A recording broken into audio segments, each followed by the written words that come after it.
camp out in boats off the coast of Nova Scotia, shooting at those crafty Canadians as they sneak into our country to take advantage of our superior health care. They don't do that. It's just down there at that other border, which I beg to remind you is an artificial border created at the outcome of a war, which was a war of aggression started on false pretense by this country. Not what they taught us in 8th grade, but now that is what happened. So really, folks are coming home. Can I get an amen? People are coming home. All right. They're coming home. They're coming home, and their families were here a long time before the vast majority of ours, and yet we tell them that they don't belong. Very interesting. The reason this is even possible, though, is because of the narrative we've told about how we, and now I'm talking about those of us of European descent, because black folks know how they got here. Right? A lot of Asian folk know how they got here. A lot of folks were brought over, particularly Chinese folk, to work the railroads, didn't care how many of them died. Right? Indigenous folks know how they got here. Right? But white folks have told a fiction. Right? White folks' story has basically been this: our people came for liberty and freedom. We came for principles like that. Those people are just coming for stuff.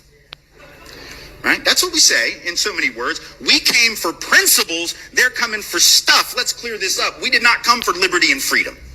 And I know this because if we had come for liberty and freedom, we would have established liberty and freedom. And I don't just mean with regard to people of color. I mean each other. Like, white folks spent a lot of time in the colonies just trying to figure out who was the bigger witch, right? Like, we just would kill each other. You know, it wasn't like one big happy white family. It was just, you're not a good enough Christian. No, you're not a good enough Christian. No, you're not a good enough Christian. Now I'm going to drown you because you're a warlock. I mean, that was the kind of, like, in a nutshell, that was the colonial experience. So that was not Schoolhouse Rock, right? Yeah, right? So we didn't establish liberty and freedom even vis-a-vis one another. Let's be honest, we came for stuff. We came for stuff like opportunity, stuff like land, stuff like the ability to survive because things weren't working back home. Like, we need to be honest about, like, our people were the losers of Europe.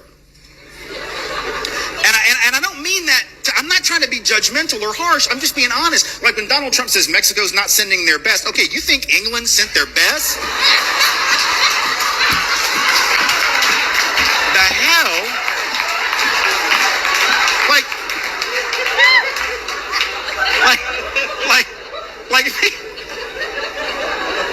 y'all like that?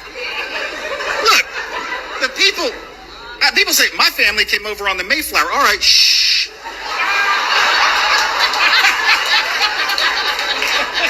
Why are you bragging, Buttercup? That is not... I don't know who was on the Mayflower, but I know who wasn't. The king. The king was not on the Mayflower. Nobody the king wanted to keep around was on the Mayflower.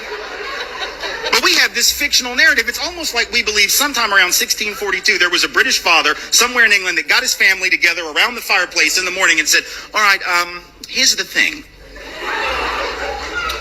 I know we're doing pretty well. Like, we got this big castle. We got all this gold. I know, it's brilliant, right? It's fantastic. We were at the King's Palace last week. Kids, you remember you played with his children out in the garden. Wasn't that great? Yeah. I know, it was amazing, wasn't it? It was great. Listen, that's all fine and good, but Daddy has an idea. My idea is as follows. Keep up, please. Keep up.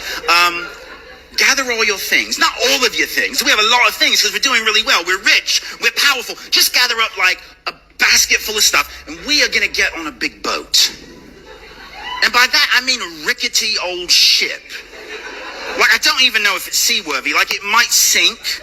We might drown, get eaten by sharks, get robbed by pirates, get scurvy, die a horrible, miserable death on the open ocean. However, and this is the important part, it will be an adventure. So what do you say? That didn't happen, right? The winners didn't get on the boat.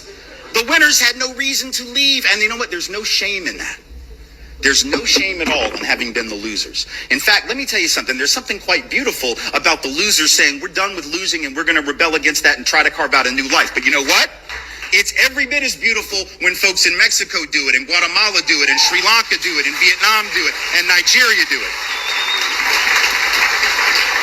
And do any of us actually believe that if our families' countries of origin had been contiguous to the United States, that they wouldn't have come Undocumented? Like, do we think my great-grandfather, who came as a Jewish immigrant from Russia in the early 1900s, like if Russia had been where Mexico is, do we actually want to believe that he would have said, well, I would love to be able to feed my family and keep them from dying, but there are these laws?